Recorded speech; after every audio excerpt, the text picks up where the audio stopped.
నేను సిద్ధాంతిని, పురోహితుడిని. అంటే నేను వేద పాఠశాల విద్యార్థిని కాదు, నేను క్వాలిఫైడ్ ఎంసీఏ క్వాలిఫికేషను. నేను జస్ట్ పుస్తకాల ద్వారా నేర్చుకున్న విద్య. సో ఇప్పుడు ఇక్కడికి మా తమ్ముడు కొడుకు పెద్దవాడిని దశక వెంకట ప్రణవ్ని తీసుకొచ్చి చేర్పిద్దామని తీసుకొచ్చాము. నేను గత 15 ఏళ్ళుగా జేపీఎం రాఘవ శర్మ గారి పాఠశాల గురించి వింటున్నాను. నేను పక్క కాలేజీల నుండి వింటాను. వినడం కూడా నా సర్కిల్లో ఉన్న పురోహితులు చెప్పడం కొంత, అలాగే చుట్టుపక్కల ఉన్న కాలనీ వాళ్ళు కొంత చెప్పారు. ఎప్పుడైనా మాకు తోచిన సహాయం ఏదైనా చేయాలంటే కూడా ఇక్కడికి వస్తూ వెళ్ళడం కూడా జరగడం, చూడడం కూడా జరిగింది.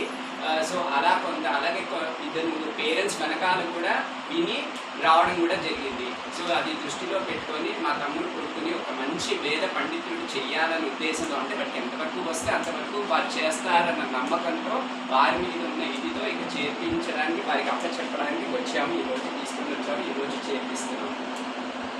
చాలా సంతోషం. మీరు దశిక వారు, మీరు నాకు 20 ఏళ్ళుగా తెలుసు. మన పాఠశాల కూడా వాళ్ళ తమ్ముడు పిల్లల్ని ఉపనయనం చేసి మన పాఠశాలను పెట్టారు.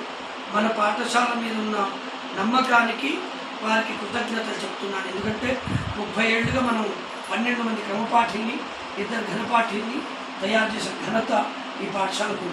దంటు వారు, కొండేపి వారు, అట్లాగే గొల్లపూడి వారు, ఇలా ఎంతోమంది కృష్ణా జిల్లా, గుంటూరు, ఇవే కాకుండా తెలంగాణలో ఉన్న ఈ పాఠశాలలో తెలంగాణ వాళ్ళే కాకుండా అన్ని జిల్లా వాళ్ళకి కూడా మనకి ఈ పాఠశాలకు రావడం విశేషం. అందరు విద్యార్థులు కూడా ఉత్తీర్ణత చెందారు. కాబట్టి మీ పిల్లలు కూడా మంచి ఘనపాఠి అవుతారని మేము ఆ పరమేశ్వరుడు ద్వారా మీకు ఆశీర్వచనం ఇస్తాం.